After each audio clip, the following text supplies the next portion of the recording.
बात करते हैं राज व्यवस्था की। तो राज व्यवस्था में अगर हम बात करें तो लोकसभा की कुल 80 सीटें हैं। पूरे भारत में उत्तर प्रदेश ही एकमात्र ऐसा राज्य है जिसके पास 80 लोकसभा की सीटें हैं, जो सबसे ज्यादा है। इसीलिए कहा जाता है कि उत्तर प्रदेश से प्रधानमंत्री का रास्ता होकर गुजरता है। क्यों? क्योंकि जिस राज्य के पास सबसे ज्यादा सीटें होंगी, ऑब्वियसली सी बात है कि वहां से चांसेस ज्यादा बनते हैं किसी भी प्रधानमंत्री का। अभी वर्तमान के भी प्रधानमंत्री आप देख सकते हैं, नरेंद्र मोदी जी उत्तर प्रदेश से ही सांसद है, वाराणसी से, याद रखिएगा।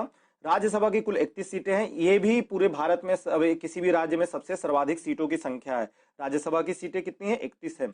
विधानसभा की बात करें तो कुल 403 सीटें हैं, प्लस एक मनोनयन के लिए है, जो एंग्लो इंडियन के लिए मनोनयन होता है राज्यपाल के द्वारा। तो इस तरह से 404 सीटें हैं। 403 सीटों पे चुनाव होते हैं, जो जनता द्वारा डायरेक्ट चुने जाते हैं। विधान परिषद की बात करें तो 99 सीटें चुनाव के द्वारा होते हैं, और एक सीटें एंग्लो इंडियन के लिए मनोनयन के लिए रिजर्व रखा गया है, वो राज्यपाल द्वारा मनोनीत किए जाते हैं। अब यहाँ पे विधानसभा और विधान परिषद दोनों है, तो ये द्विसदनात्मक सिस्टम प्रणाली यहाँ पे लागू होती है। ये प्रत्येक राज्य में ऐसा नहीं है, याद रखिएगा। विश्वविद्यालयों की कुल संख्या 55 है। उच्च न्यायालय जो यहाँ पे है वो इलाहाबाद में है, और उसका एक खंडपीठ है लखनऊ में। तो याद रखिएगा, उच्च न्यायालय कहाँ पे है? इलाहाबाद में। उसका खंडपीठ कहाँ पे है? लखनऊ में। ये उच्च न्यायालय का फोटो है, आप देख सकते हो। और सबसे जो महत्वपूर्ण बात है, एशिया का सबसे बड़ा हाई कोर्ट है, सबसे बड़ा उच्च न्यायालय है। ठीक, याद रखिएगा। उत्तर प्रदेश के अंदर स्तरीय प्रणाली लागू होता है। ग्राम पंचायत, क्षेत्र पंचायत और जिला पंचायत, इस तरह से पंचायतों को 3 स्तर पे बांटा गया है। ग्राम पंचायत, क्षेत्र पंचायत, जिला पंचायत के रूप में बांटा गया है। ठीक, तो ये महत्वपूर्ण है, याद रखिएगा। अब उत्तर प्रदेश से समीप या इसके सीमावर्ती राज्य और देश कौन सा है, तो बात करते हैं। इधर आप देख सकते हो, ये नेपाल राज्य की सीमा, अंतरराष्ट्रीय सीमा उत्तर प्रदेश से लगती है। तो एकमात्र ऐसा देश है जिसकी सीमा उत्तर प्रदेश से लगती है, और ये उत्तर में पड़ेगा।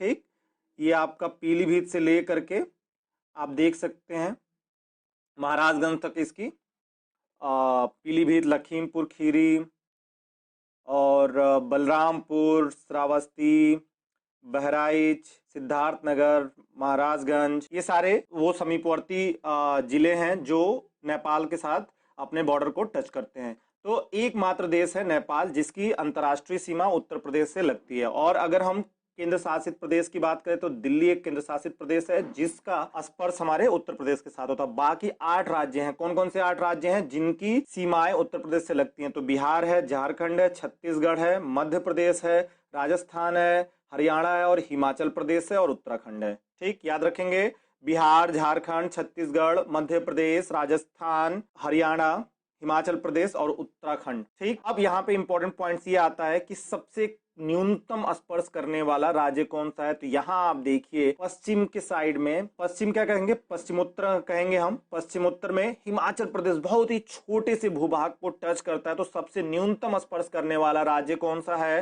हिमाचल प्रदेश है। और सबसे ज्यादा स्पर्श करने वाला राज्य कौन सा है? तो आप देख सकते हैं, यहां से लेकर के यहां तक मध्य प्रदेश है सबसे ज्यादा क्षेत्र, क्योंकि उत्तर प्रदेश के दक्षिण में मध्य प्रदेश काफी सारे भूभाग को स्पर्श कर रहा है। तो सबसे ज्यादा स्पर्श करने वाला मध्य प्रदेश है। ठीक, अब यहाँ पे एक मात्र और इंपॉर्टेंट पॉइंट्स है, आप ये देख सकते हैं, ये जिला जो है सोनभद्र है। सोनभद्र कितने जगहों से टच कर रहा है?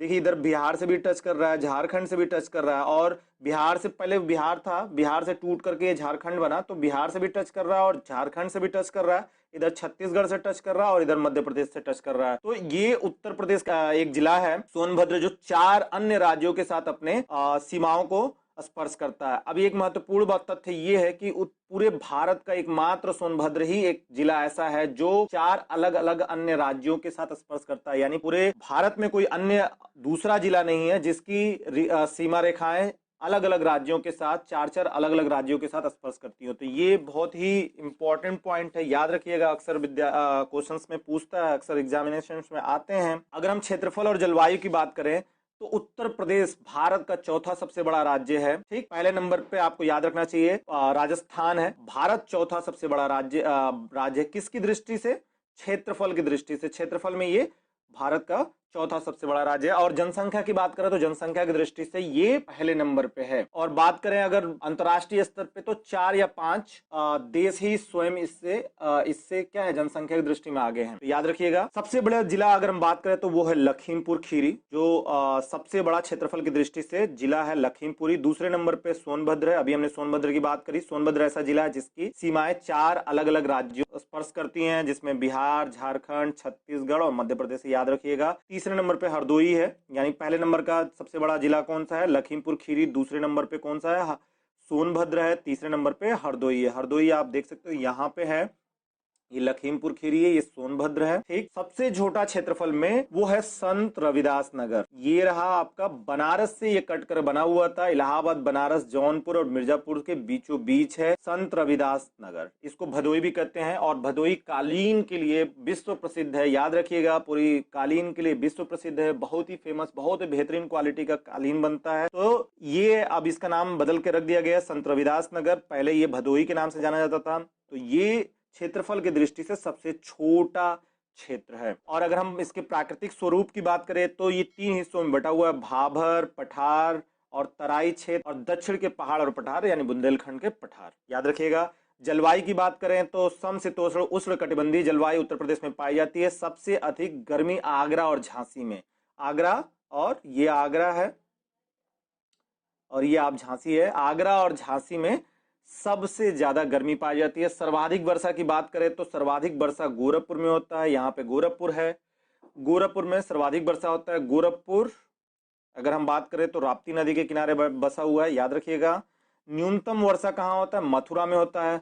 मथुरा आप देख सकते हैं आगरा के बगल में है। ये आगरा और मथुरा दोनों यमुना नदी के किनारे बसे हुए हैं। ठीक, तो न्यूनतम वर्षा कहाँ पे होता है, मथुरा में होता है। सर्वाधिक वर्षा कहाँ पे होता है, गोरखपुर में होता है। समशीतोष्ण उष्णकटिबंधीय जलवायु यहाँ पे, सबसे अधिक गर्मी आगरा और झांसी में होती है।